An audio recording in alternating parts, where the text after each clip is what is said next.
Good morning dear student. इस video में हम स्ट्रक्चर ऑफ एटम के बारे में बताएंगे। ये थर्ड पार्ट है इस वीडियो का।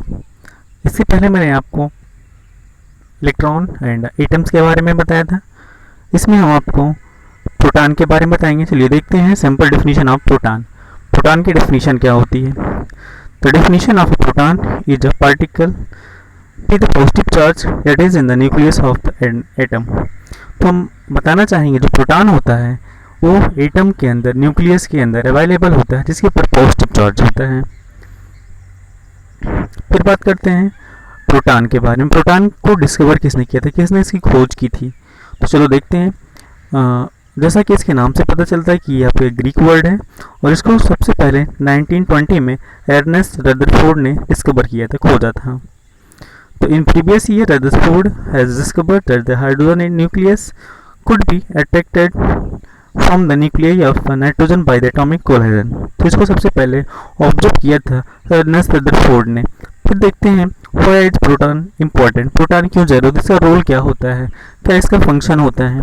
The proton inside an atom's nucleus help the bind the nuclear together। तो जो प्रोटॉन एटम के अंदर, न्यूक्लियस के अंदर अवेलेबल होता है, ये न्यूक्लियस के अंदर या न्यूक्लियस को या एटम को बाइंड करके रखता है। मींस जो इलेक्ट्रॉन और प्रोटॉन होते हैं दोनों एक दूसरे को अट्रैक्ट करते हैं। तो प्रोटॉन के ऊपर पॉजिटिव चार्ज होता है और इलेक्ट्रॉन के ऊपर नेगेटिव चार्ज होता है, इसलिए एक दूसरे को अट्रैक्ट करते हैं। फिर बात करते हैं प्रोटॉन के बारे में। जैसा आपने फिगर में देखा, जो यू आपको दिखाई दे रहा है रेड कलर में, ये आपको प्रोटॉन को शो करेगा। ये जो तीनों पार्टिकल आपको दिख रहे हैं एक दूसरे को अपनी तरफ बाइंड करके खींचते हुए दिखाई दे रहे होंगे। मींस एक दूसरे को अपनी तरफ अट्रैक्ट कर रहे हैं, जिससे आपका जो एटम होता है वो एग्जिस्ट करता है या एग्जिस्ट करता है। प्रोटॉन इज अ सब एटॉमिक पार्टिकल, सिंबल पी और पी प्लस। तो प्रोटॉन जो होता है सब एटॉमिक पार्टिकल होता है, मतलब एटम का ही एक पार्ट होता है या पार्टिकल होता है। इसका जो सिंबल होता है पी प्लस होता है।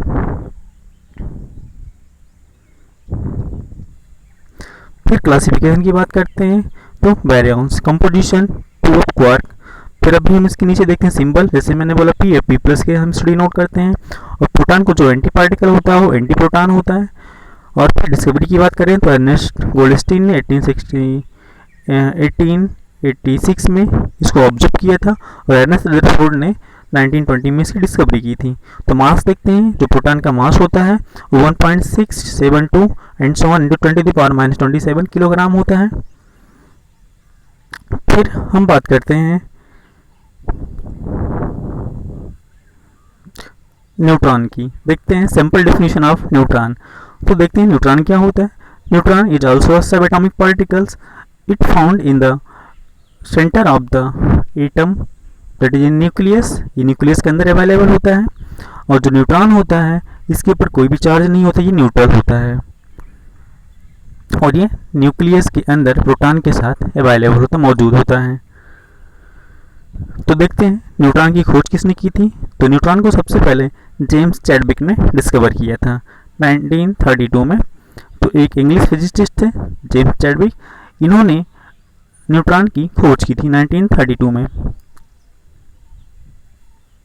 जैसा आप देख सकते हैं फिगर में, न्यूट्रॉन आपको दिखाई दे रहा होगा। जो डी से आपको ये तीनों पार्टिकल आपस में अटैक करते हुए या न्यूक्लियस के अंदर दिखाई दे रहे हैं। फिर बात करते हैं classification, variants, composition, two up quark, two down quark, static फोरेनिक है। फिर बात करते हैं सिंबल की, एन है N0 या N0 से, इसका मतलब होता है इसके ऊपर N0 का मतलब होता है इसके ऊपर कोई भी चार्ज नहीं होता है, ये आपका चार्जलेस मीनिंग न्यूट्रल होता है। फिर एंटी पार्टिकल की बात करते हैं, जो न्यूट्रॉन का एंटी पार्टिकल होता है या एंटी न्यूट्रॉन होता है। डिस्कवरी मैंने जैसे ही बोला कि ये जेम्स चैडविक ने इसको डिस्कवर किया था 1932 में। मास की बात करते हैं 1.674 × 10⁻27 किलोग्राम इसका मास होता है। जो इसकी मीन लाइफ टाइम होती है 881.5 ये फ्री सेकेंड्स। फिर बात करते हैं डायपोल मोमेंट की। जैसा आप देख सकते हैं यहाँ पर डायपोल मोमेंट के बारे में मैंने दिया है यहाँ पर। Thanks for watching.